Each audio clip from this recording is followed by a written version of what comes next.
வணக்கம். நான் உங்கள் அன்பான சயின்டிஃபிக் வேதிக் அஸ்ட்ராலஜர் அஸ்ட்ரோ அரஞ்சி பேசுகிறேன். நல்லது நினைப்போம், நல்லதே நடக்கும். தொடர்ந்து இந்த நம்ம வீடியோஸ்லாம் நீங்கள் பார்த்துட்டு இருப்பீங்க நம்புகிறேன். இந்த வீடியோவில் நம்ம என்ன பார்க்க போகிறோன்னா, சிம்ம ராசிக்காரர்களுக்கு எப்படி வரக்கூடிய ஆகஸ்ட் 2026 எத்தகைய ஒரு பலாபலன்கள் நிறைந்த ஒரு மாதமாக இருக்க போகுதுங்கிறத சயின்டிஃபிக் வேதிக் அஸ்ட்ராலஜி முறையில் எதையும் மிகைப்படுத்தாமல் உள்ளது உள்ளவாறு ஒரு கிரகம் இப்படி இருக்கும் பொழுது அந்த ராசிக்கு எந்த தாக்கத்தை கொடுக்குறாருங்கிறத இந்திய வேத ஜோதிட அடிப்படையில் ஒரு ஒளி தத்துவ முறையாக அறிவியல் சார்ந்த முறையில் நம்ம பார்க்க போகிறோம். இது மாதிரி பரிகாரங்கள், மிகைப்படுத்தி சொல்லுதல், இது மாதிரிலாம் இல்லாமல் உள்ளது உள்ளவாறு சயின்டிஃபிக் வேதிக் அஸ்ட்ராலஜி முறையில் எப்படி இருக்குங்கிறது சிம்மராசிக்கு 2026 ஆகஸ்ட் 2026 எப்படி வருதுன்னு நம்ம பார்க்க போகிறோம். இப்போ பாருங்கள், சிம்ம ராசிக்கு முதல் ஆகஸ்ட் 1 வரும்பொழுதே பார்த்தீங்கன்னா நல்ல ஒரு மாற்றங்களை கொடுக்கக்கூடிய அமைப்புகள் இருக்குது. ஏன்னா சிம்மராசிக்காரர்கள் எல்லாமே அஷ்டம சனி பாதிப்பில் இருக்கிறாங்க. இதில் குரு வேற 12ஆம் இடத்துல விரயமாயிருச்சு. இதில் என்ன ஒரு விஷயம்னா 11ஆம் இடத்துல இருக்கக்கூடிய புதன் 12ஆம் இடத்துக்கு குருவோட சேர்றார். அதே சமயத்தில் ராஜயோகாதிபதி செவ்வாய் பாருங்க 11ஆம் இடத்துக்கு வரார். ஸோ எப்பவுமே ராஜயோகாதிபதி செவ்வாய் 11ஆம் இடத்துக்கு வரும்பொழுது சில லாபங்களை, சில பெனிஃபிட்ஸ் பெறக்கூடிய அமைப்புகள் இருக்குது. சுக்கிரன் 2ஆம் இடத்துக்கு வரார்.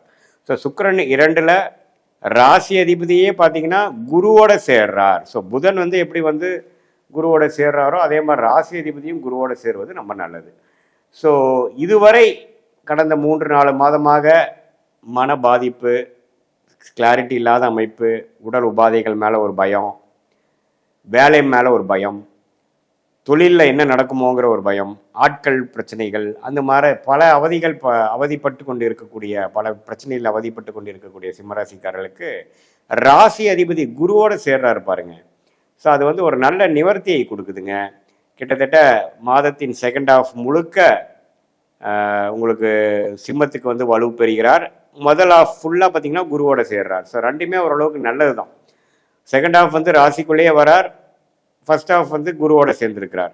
ஸோ இதனால் என்ன ஆகும்னா சில விஷயங்கள் நமக்கு பாசிட்டிவாக நடக்கக்கூடிய அமைப்புகள் இருக்குது. நம்ம பயப்பட வேண்டியதில்லை, எல்லாமே கொஞ்சம் சரியாக போயிடுச்சு, நம்ம எதிர்பார்க்குற அளவுக்கு தவறாக போகலை, தலைக்கு தலைப்பாகவோ போயிடுச்சுங்கிற மாதிரி ஒரு பெனிஃபிட்டான ஒரு விஷயங்கள் தான் இருக்குதே ஒழிய இந்த அஷ்டம சனி நடுவில் இது ஒரு பெரிய பிரச்சனையாக போய் முடிஞ்சிடாது அப்படிங்கிறத நம்ம தெரிந்து கொள்கிறோம்.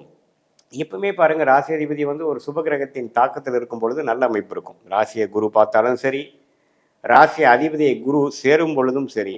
இப்போ சூரியன் குருவால் திருட்பலம் கொடுக்குறார், ஒளி கொடுக்குறார். அப்படிங்கிறப்ப உங்களுக்கு நல்ல அமைப்புகள் இருக்குது. இதில் அரசு உத்தியோகம் ட்ரை பண்ணிட்டு இருக்கக்கூடிய சிம்மராசிக்காரங்களுக்கு ஒரு நல்ல பெனிஃபிட்ஸ் வருது, நல்ல வாய்ப்புகள் தேடி வரும்.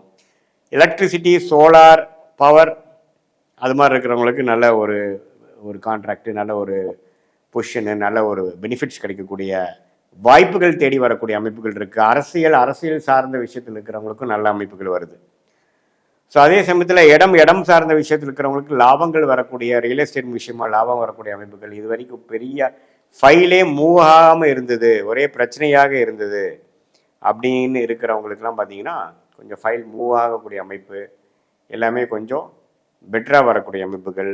கொஞ்சம் சில காரியங்கள் நமக்கு 10 கதவு பிரச்சனையாக இருக்குதுன்னா ஒரு 4 கதவு திறக்கிற மாதிரி, ஒரு 10 பிரச்சனை இருக்கும்பொழுது 4 பிரச்சனை முடிஞ்சிருச்ச மாதிரி ஒரு அமைப்பை கொடுக்கக்கூடிய ஒரு மாதமாக சிம்மராசிக்கு 2026 ஆகஸ்ட் மாதம் ஒரு நல்ல ஒரு மாற்றங்கள்.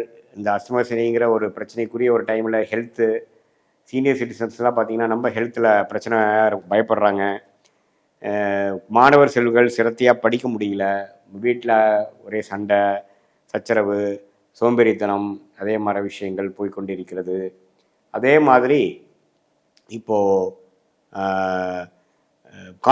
காம்படிட்டிவ் எக்ஸாம்ஸில் எழுதணும்னு நினைக்கிறவங்களுக்கு பார்த்தீங்கன்னா என்னடா பண்ண போகிறோம், எக்ஸாம் எழுத போகிறோமா இல்லையா, நம்ம சக்ஸஸ் ஆக போகிறோமா, 2 அட்டெம்ப்ட் ஆயிடுச்சுங்கிற மாதிரி அமைப்புகளில் இருக்கிறவங்களுக்குலாம் கொஞ்சம் நல்ல சிரத்தையாக படித்து ஒரு நல்ல ஒரு அட்டெம்ப்ட் பண்ணக்கூடிய ஒரு காலகட்டமாக வருது. டெக்னிக்கல் துறையில் இருக்கிறவங்களுக்கு நல்ல வாய்ப்பு, வெளிநாடு விஷயங்கள், வெளி மாநில விஷயங்கள் தேடி அங்கே போய் நம்ம ஜெயிக்கலாம். இங்கே தான் நமக்கு பிரச்சனையாக போச்சு ஒழிய அங்கே நமக்கு நல்ல வாய்ப்புகளை போய் அது நமக்கு தைரியமாக நம்ம போய் அதில் ஜெயிக்கக்கூடிய அமைப்பு, வாய்ப்பை நல்லா யூஸ் பண்ணிக்கக்கூடிய அமைப்பு, அதெல்லாம் பரிபூர்ணமாக கிடைக்கக்கூடிய ஒரு மாதமாக, புத்தி நல்லா வேலை செய்யக்கூடிய மாதமாக, மனசு நல்லா தைரியமாக வீரியமாக இருக்கக்கூடிய மாதமாக, உத்வேகத்துடன் செயல்படக்கூடிய மாதமாக, இந்த அஷ்டம சனினால் அப்படி ஒன்றும் தோண்டு போயிட மாட்டோம், நமக்கும் ஒரு வாழ்க்கை இருக்குது அப்படிங்கிற மாதிரி ஒரு விஷயத்தை கொடுக்கக்கூடிய மாதமாக, மற்ற வரக்கூடிய நல்ல விஷயத்துக்கு வேணுங்கிற ஃபவுண்டேஷன் விஷயத்தை கொடுக்கக்கூடிய ஒரு காலகட்டமாகவும் வருகிறது.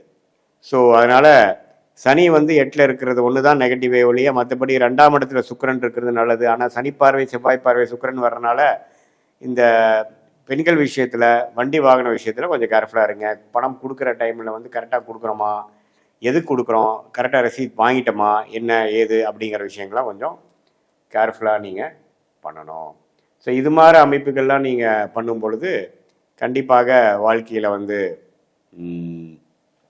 இந்த அஷ்டம சனி தாக்கத்தில் இருக்கக்கூடிய சிம்மராசிக்காரர்களுக்கு நல்லாவே ஒரு புத்துணர்ச்சி பெறக்கூடிய ஒரு ஹோப் கிடைக்கக்கூடிய ஒரு மாதமாக இருக்குது. இது ஒரு பொதுவான பலனே தவிர, உங்களுடைய ஜென்ம ஜாதகத்தில் அடுத்த நீங்கள் எது மாதிரி தேதி, எந்த மாதிரி நேரத்துலேருந்து ஊரில் பிறந்தீங்க, நீங்கள் எந்த லக்னத்தில் பிறந்தீங்கிறத போட்டு பார்த்து, அந்த லக்னத்துக்கு ஏற்ற மாதிரி தசைகள் எப்படி போயிட்டுருக்கு, இப்போ என்ன தசா புக்திகள் போயிட்டுருக்கு, தசநாதன் புக்திநாதன் இப்போ கோச்சாரத்தில் நம்ம சொன்னதில் எப்படி இருக்கிறாங்க, தசா புக்தி அந்தரம் சூக்ஷமம், தசையை டிவைட் பண்ணால் புக்தி, புக்தியை டிவைட் பண்ணால் அந்தரம், அந்தரம் டிவைட் பண்ணால் சூக்ஷமம். அதாவது புக்திலாம் தசையை பார்த்திங்கன்னா 10 வருட காலமாகவும், புக்திகள் 2 வருடம் 3 வருட காலமாகவும், உங்களுக்கு அந்தரங்கள் பார்த்திங்கன்னா மாத கணக்கிலும், சூக்ஷமங்கள் பார்த்திங்கன்னா வார கணக்கிலையும் வரக்கூடிய அமைப்புகள்லாம் இருக்குது.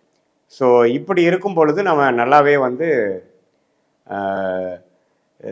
துல்லியமாக அடுத்த வரக்கூடிய விஷயங்கள்லாம் உங்களுக்கு எது மாதிரி சாய்ஸ் நீங்கள் எடுக்கலாம், உங்களுக்கு இப்போ என்ன தசாபுக்திகள் போய் கொண்டு இருக்கிறது, எது மாதிரி கோச்சார அமைப்புகள் மாறுது, உங்களுக்கு எந்த கிரகம் யோகமாக இருக்கிறது, எந்த முடிவுகளை எப்போ எடுக்கலாம், வேலையா தொழிலா, வெளிநாடா உள்நாடா, அரசு உத்தியோகமாக கார்ப்பரேட்டா, அல்லது கல்யாணம் எப்போ, குழந்தை நல விஷயங்கள் எப்போ, அது மாதிரி விஷயங்கள், கடன் எப்போ அடையும், எப்போ நம்ம ஜெயிக்கலாம் அப்படிங்கிற வாழ்க்கைக்கு தேவையான எல்லா சந்தேகங்களும் எல்லா கன்ஃபியூஷனுக்கும் நம்ம ஜாதகத்தில் எப்படி காட்டுது, நம்ம எது மாதிரி விஷயங்கள் நமக்கு தெரிந்து நம்ம போகலாம், எது மாதிரி சாய்ஸ் நம்ம எடுக்கலாம், எது மாதிரி அமைப்புகள் நமக்கு அவ்வளோ சரியாக வராது, எந்த மாதிரி விஷயங்கள் நமக்கு அதிக லாபத்தையும் அதிக பெனிஃபிட்டும் மேன்மையும் கொடுக்கும், மேல் படிப்பாக இருக்கட்டும், வெளிநாடாக இருக்கட்டும், உத்தியோகமாக இருக்கட்டும், தொழிலாக இருக்கட்டும், கல்யாண காட்சியாக இருக்கட்டும், குழந்தை பேருவாக இருக்கட்டும், ஒரு சுப விஷயங்கள் வாழ்க்கையில் வந்து இப்போ வீட்டை வந்து வீடை வந்து பெருசு பண்ணுறோம், ஒரு ஒரு ஒரு ப்ராப்பர்ட்டி வந்து வாங்குகிறோம், அது மாதிரி ஒரு விஷயமா இருக்கட்டும்,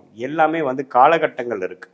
நமக்கு எந்த நேரத்தில் வந்தால் நம்ம சக்ஸஸ் ஆக முடியும், எப்போ நமக்கு அந்த பணம் சேரும், எப்போ நம்ம வந்து அதுக்கு வேணுங்கிற முயற்சிகள் திருவினையாக்குங்கிறதுலாம் சயின்டிஃபிக் வேதிக் அஸ்ட்ராலஜி முறையில் நம்ம தெளிவாக பார்த்து அதுக்கு தகுந்த மாதிரி வாழ்க்கை முடிவுகளை எடுத்து அந்தந்த நேரத்தில் அதை செய்யும் பொழுது எளிதில் வாழ்க்கையில் வெற்றி பெற முடியும் என்று சொல்ல விரும்புகிறேன். மீண்டும் மற்றொரு காணொலியில் சந்திப்போம். நன்றி, வணக்கம்.